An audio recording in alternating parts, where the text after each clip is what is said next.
মা বলতে বাচ্চাদের দেখাশোনা, বাচ্চাদের বড় করা, পড়ালেখা করা, সব শেষে বাচ্চাকে একটা নির্দিষ্ট স্থানে পৌঁছে দেওয়া।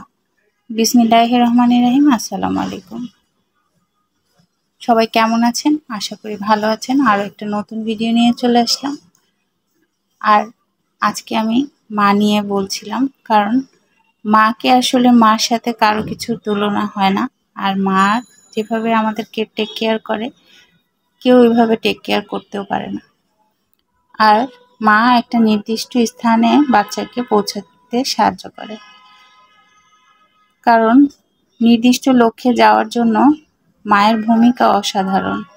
মা ছাড়া আসলে বাচ্চারা কোনো একটা নির্দিষ্ট স্থানে যেয়ে পৌঁছাতেই পারবে না। আর আমার মাও সেরকম। ছোটবেলা থেকেই দেখে আসছি মা সকালে উঠা থেকে শুরু করে, কাজ করা থেকে শুরু করে, খাওয়ানো থেকে শুরু করে, স্কুলে পাঠানো পর্যন্ত একদম সামনেই দাঁড়িয়ে থাকতো।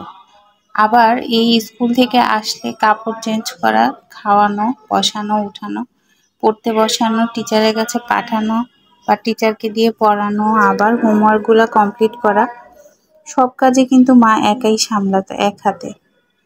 আমরা ঘর সংসারের কাজের ফাঁকে ফাঁকে বাচ্চাদের এইভাবেই দেখাশোনা করি। বাবা ইনকাম করে, বাইরে থেকে টাকা পয়সা এনে দেয়, কিন্তু ঘরের মার ভূমিকা কিন্তু অসাধারণ। মার সাথে কিন্তু কারোর তুলনা হয় না। একটা বাচ্চা যখন মা ছাড়া থাকে তখনই কিন্তু সে বুঝতে পারে যে আসলে মার কি ভূমিকা।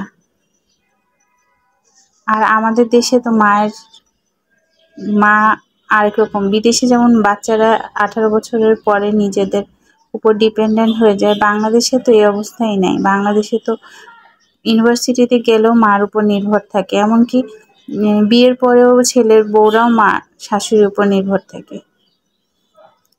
আর আমাদের এই অবস্থার মধ্যেই মা যে কি কষ্টের মধ্যে সবকিছু করে আসলে বলার কোনো উপায় নেই। আর এর মধ্যে যদি আমরা এরকম একটা পেজ চালাই বা কোনো মা যদি চাকরি করে, তার কিন্তু ভূমিকা আরও বেশি। সে কিন্তু ঘর সংসার সামলানোর পরেই বাড়তি কাজটুকু করে নিচ্ছে। তাদের তো আর কোনো কথাই বলার কোনো উপায় নেই, কারণ তারা তো আরও বেশি অ্যাক্টিভ থাকতে হয়। আর আমরা যারা অনলাইনে কাজ করছি, ঘর সংসারের ভিডিওগুলা নিচ্ছি, সাথে সাথে ঘর সংসারের কাজ করছি, আবার বাইরের কাজও করছি, তাদের জন্য কিন্তু অনেক কষ্ট হয়ে যাচ্ছে। তারপরেও আমরা করছি আপনাদের জন্য, আপনাদের সবার জন্য, নিজেদের একটা ভিডিও, নিজেদের একটা সম্মান, একটা জায়গা অর্জন করার জন্য। অবশ্যই সবাই পাশে থাকলে ওই জায়গাটা আমরা আস্তে আস্তে অর্জন করতে পারবো। সবাই ভালো থাকবেন, সুস্থ থাকবেন। আল্লাহ হাফেজ। আসসালামু আলাইকুম।